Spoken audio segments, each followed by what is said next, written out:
my name's Anthony from North Hertfordshire College. Hi, I'm David Brett Lavelle from North Hertfordshire College. Today we're going to be demonstrating two types of filled pasta. We're going to do a tortellini and a ravioli. What we have today with our list of ingredients is our butternut squash filling. We have a spinach and ricotta filling. We're going to have a tray for when it's all done. It's all trayed ready to form its shape. We've got cutters to make more precision shapes. We've got water just to help bind it.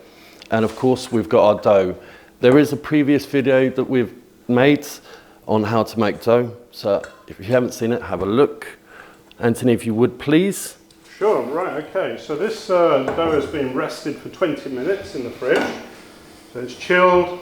It's at the temperature we want it. We're going to put a little bit of flour down because this will be quite a tacky dough. We're going to dough that size. We don't want to be putting too much pasta through the machine in one go, which I'm going to talk to you about in 2 seconds. So we're going to probably put about a quarter of that dough through at a time. Okay, we're going to take the dough. We're going to start the process of rolling it out with a rolling pin. Okay, this just helps us getting it through the first stage of the machine and just making sure it's not too wet so it sticks in the machine. So, when we've got it rolled out to that sort of size, we're just going to flour the machine a little bit to avoid sticking. Pasta machine has different settings. You need to start with the widest setting first and take it through the machine twice. So this machine goes up to the setting of 10. So I'm going to put it through the machine at 10 twice. So with every level that you go through, we're pushing it through twice. Yeah, that's right, Dave. It's just to stop stressing the pasta, really. If you try and put it through, if you go down the gears too quickly, it tends to fracture and stress the dough and tear the dough, and often sticks as well. Also might retract in its size as well. That's correct, yeah. Just giving it help to relax it through the whole process. Yeah.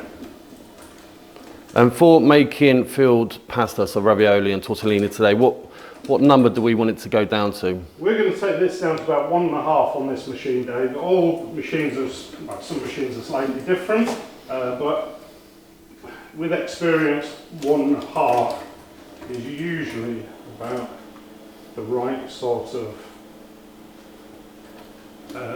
depth. Kind of consistency we want. Yeah. So always checking as you go through. It's starting to get a little bit tacky. As you go thinner, it will do. So, you know, you don't want to introduce too much flour, but you do need to make sure it's not going to stick in your machine. Because what you could do, if you've got two people here and it starts getting longer, then one could be wheeling it through and I could be collecting it from the other sides. Absolutely. Which is probably what we'll start doing. Alright, so we're going to go to 2 now. So with ravioli, you want to get it to the point where you can just see through the pasta. Because at the end of the day, you want to see that filling.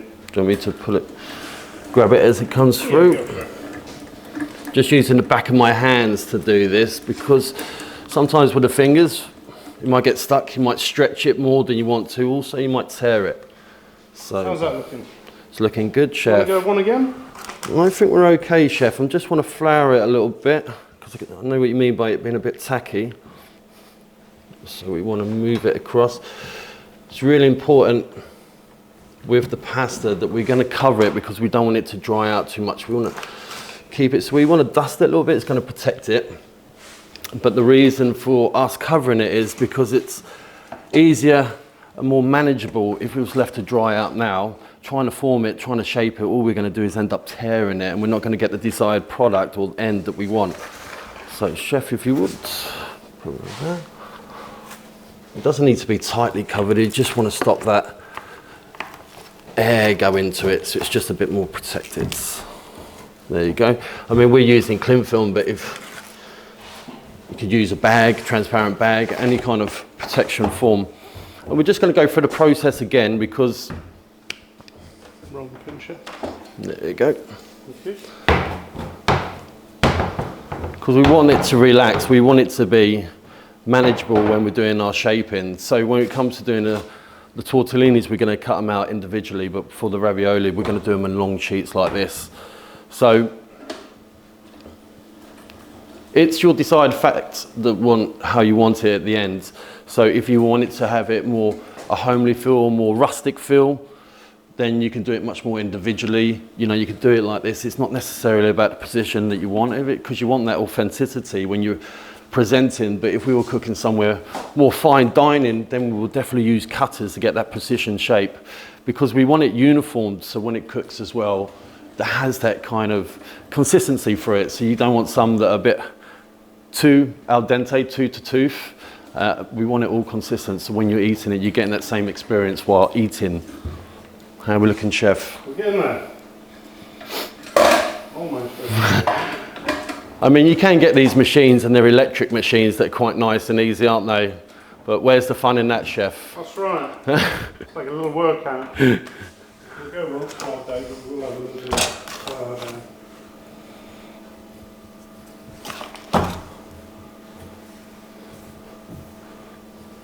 Is that it? Is that?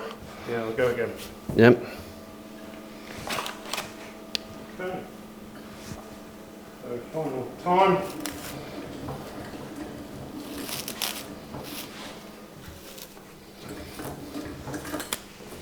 So, I mean, we're two of us doing this today. If you're doing one person, we would kind of be just doing a small amount of pasta at a time, because we don't want it to have too much contact with the air, do we? Correct. Yeah. So also we want to take out any air bubbles that are there underneath, make sure.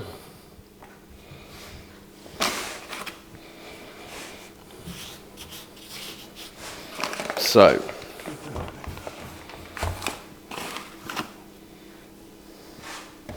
we're going to start with the tortellini.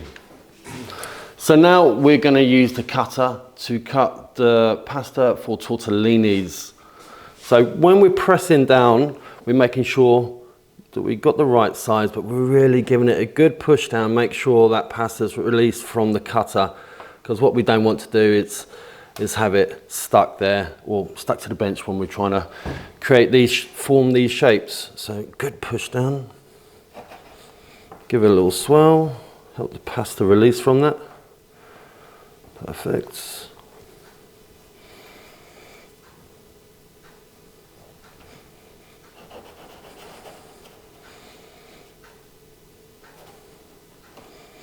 Chef, you're a fan of Italian food. Do you do much pasta at home? I do actually. In fact, I've just recently come back from Sardinia, and clams and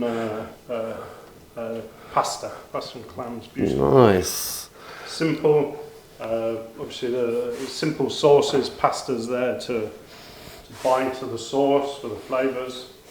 I mean, it's really important, because sometimes we can overdo it with sauces, fillings, and I think we just keep it simple. We really maximise the flavour. So we've got 4 shapes here. What we're going to do now is we're going to put our filling in there. Just make sure again with the filling, we probably oversized it with the pasta, but we want to give ourselves that sense of flexibility for not overfilling, to having that overlap of pasta. So it just makes it a bit nicer. Just small amount of filling into the middle. Again, we don't want to really be overfilling it and exposing it through the pasta, or it breaking through, or the chance of it seeping. So, I guess by using the cutter you can get it a little bit more precise, and you will be cutting it down again, so all your pastas will look exactly the same. Yeah, I think it's really important when we're looking at cooking that the more uniform it is, then we know it's going to be a much more consistent cook, and we're going to have a bit more control over that. So we've got our fillings into the pasta. So what we want to do now is that, I know a lot of chefs have their own way of doing it. Some people like to use an egg wash. I prefer just to use a little bit of water, because we just want to have the really slight tackiness, because I think it's going to bind together quite well. So just a little bit of water around the outsides, and what we're doing is just forming it over. So we have to be really careful We want to take the air out of it, but what we've done is from using the machine and getting it to a nice thickness, now what we've done is doubling it up, haven't we? So we want to kind of press it down to make sure it's kind of that same level again. What you can do to make it more precise is you use the cutter again, just to shape the filling. So what I've done there, you can see what I've done, Chef, just taking the edge around it. We know we've got an overlap. Again, what we can do is use another side cutter, and what we're doing is creating that nice shape. I think it's important when you're using pasta as well is you keep moving it. You can't just leave pasta on the bench because it'll end up sticking. Yeah, so you've got to be quite quick. So we've not overdone it. And again, if we were making this in a restaurant, what we might do is have multiple people doing it, 2 people doing it at a time, just because you don't want all your hard work undone. So what we've got is our normal form shape, and then what we want to do is we kind of want to bring it round, and then we want to double that up again. So now what we've done is we've got 2 layers that we press down, and now it's back into there. So that point again, we want to pinch. And there's our tortellini. Again, the same process. We're going to get it up. We're going to add a bit of water to it so it's nice and tacky. Forming that shape. Pressing it in. I mean, again, if we were going for a rustic look, we wouldn't be worrying about the overcutting. I could use my fingers to kind of press it, create that kind of arc there. But we want it so it's nice, uniform shape. It's all pressed hard. In with the cutter. I'm going to go with a slightly large cutter. Again, pressing really hard to make sure we're releasing all that pasta off there.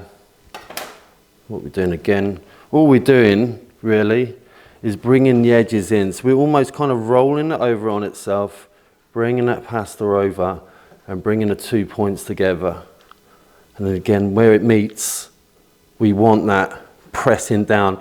The reason for it is because if it's thicker than everything else, again, the cooking process is going to be different time. One part's going to be undercooked, one part's going to be cooked perfectly. A little bit of water.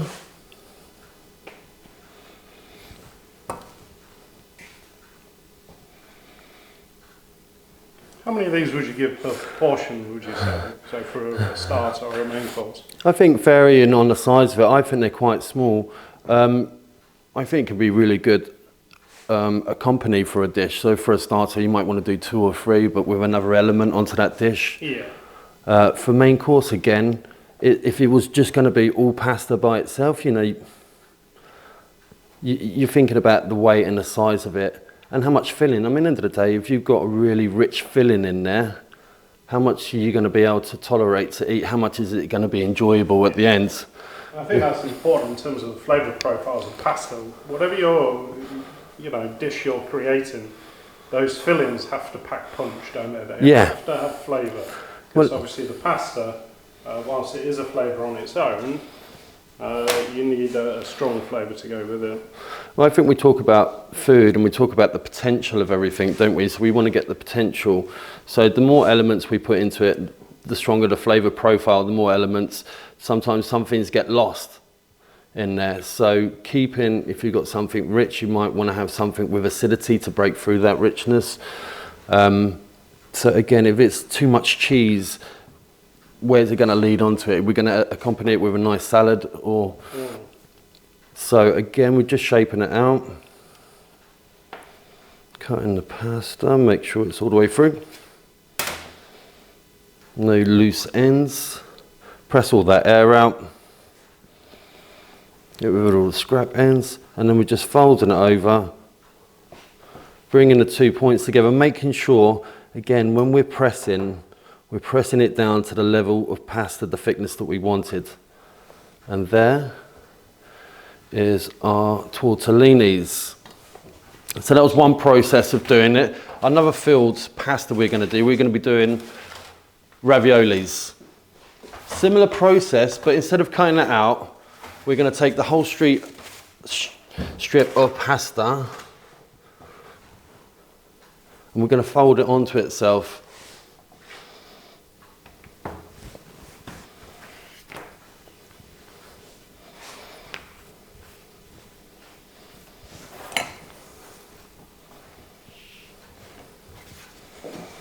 So we just cut this part off there. Are you a ravioli or tortellini fan, chef? What's your go-to? I like the tortellini, I like the shape. We do tortellinis mainly at home, but we tend to have it with a salad. You know, we have it cold and we have it with a salad. Yeah. You know, just really nice with some infused butter with some aromats, and then that's really it, nice and simple. So, with the filling as well, again, we're not looking to overfill it. We don't want too much filling because again, we're running that risk of it's exploding. The pasta's going to be too stretched for it. So we want to make sure that we've got enough space into the center again. So what's the benefit of this method of covering the pasta rather than the individual ones? Well, I think this is a much quicker route to do it because you'll have long strips. It could be more people, so one person could be, you know, potentially pulling it out while one's doing this, or once it's filled, you know, I'll lay the next one. You'll go to putting the filling into it, and then I'll go around with my cutter. So we want to speed. Yeah, because at the end of the day, we know that pasta, working in these circumstances, there isn't a lot of time to it. So again, with this one, it was different. We're going to use a pastry brush, and we're just going to make sure that we're brushing, and we got that tackiness. Where before we had control with our hands, now we just want to make sure that it's all sealed. You don't need to put too much water on there because it's already, we know it's a quite tacky product, especially this recipe, so we're not just overdoing it. And now we're just folding it over. Good.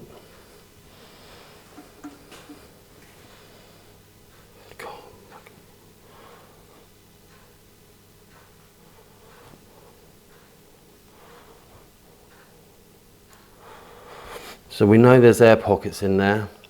We do need to remove those, but that's why we've got our cutter. So what we want to do, probably a smaller one, just to go over the same amount of filling that we got, because we know that's going to put some air out of it. So having a small amount of air in there is okay, but too much air is going to make the pasta swell up too much, and you want an even bite. So it's like every time I have a bit of that pasta, I make sure it's the right amount of filling, because generally when we're making raviolis or tortellinis, they're kind of just bite-sized, aren't they? That's right. So now that we've formed the shape, we've squashed all the air out of them, we're going to take a larger cutter and we're just going to press hard to make sure that it's released from there. Beautiful, chef. And there you go. What we want to do is make sure we've got a floured counter. I think there is important what we think about when we're doing fresh pasta. Yeah, we could be cooking it now, but if you're thinking about putting it in the fridge, you really need to let it go out and be in contact with the air for a good half an hour before. Just to harden off, because if we put it into the fridge like this, it's just going to get too soft, it's going to be misshaped, or even if you're trying to take it out of what you were doing or the container that you're trying to seal it in, it's going to be a bit of a nightmare really. And there you go. Fresh tortellini and ravioli.